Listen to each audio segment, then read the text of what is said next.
Thank you, Mr. Speaker. I've always believed that Virginians look towards Richmond for outcomes and not just for illusions. And they expect us to be honest about the work that we're doing here at the Capitol. But I think we all know, we're aware, we know it, whether it's subconscious or otherwise, that trust in government has plummeted. There's a Gallup poll from 2021 that shows that only 33% of adults in the United States place a great deal of trust in our most prominent public institutions. I feel like we have a responsibility to represent all of Virginia in these chambers, every corner of the Commonwealth, and to regain that hard-earned trust of the men and women who make the Commonwealth what it is and who ultimately send us here to do this work. And we can do that by refusing to engage in the illusion of either-or politics. We can do that by being honest with ourselves when our policies miss the mark, and we do miss the mark from time to time. We can do that by recognizing when poor decision-making disadvantages people who are just out there trying to earn an honest dollar and trying to provide for their families. And one of those places where we've missed the mark, Mr. Speaker, is in Virginia's involvement in the Regional Greenhouse Gas Initiative. RGGI means an additional $3 billion in what amounts to taxes for ratepayers through 2045. And that is not sustainable for Virginians facing the staggering impacts of inflation that shows no signs of slowing down anytime soon.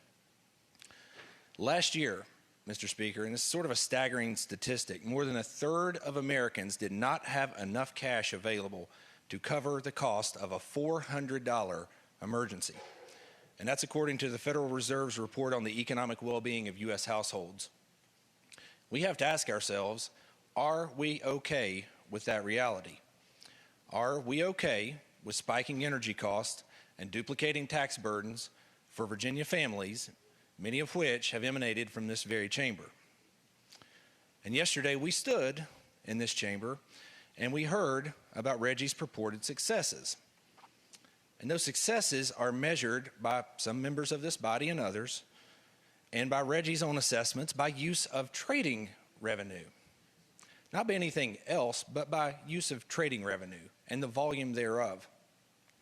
Meanwhile, RGGI has not been effective in accomplishing its intended purpose. There was a headline from 2017, well before we actually joined RGGI, under the auspices of reducing carbon emissions, that puts it succinctly. The Northeast's carbon trading system works quite well. It just doesn't reduce much carbon. RGGI doesn't do the one thing it's intended to do, and that's reduce carbon emissions. It's an artificial trading market, period. Virginians have been sold a bill of goods, and they've been told that opposition to RGGI means opposition to responsible environmental policy. And that is simply not true, Mr. Speaker.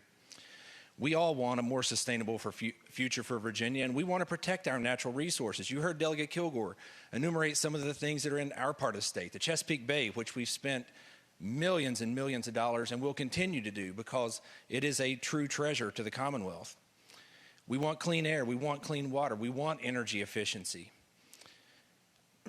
We want to address the negative environmental impacts across the state, from the Appalachian Mountains where I'm from, all the way to that Chesapeake Bay. And we're doing that through a variety of measures that this House has passed over the years.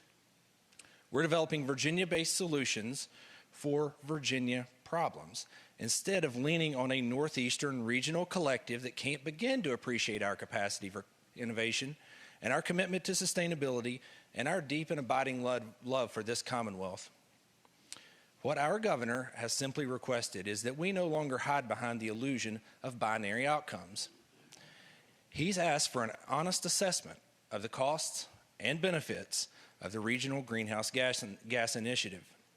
And given that millions of RGGI dollars had to be spent to help Virginians pay their own utility bills, which were increased in part by RGGI itself, I don't think that's too much for us to ask. We cannot keep piling onto the backs of ratepayers just to claim we're doing something. We should welcome that honest assessment. We should welcome that autopsy to see, is this really working?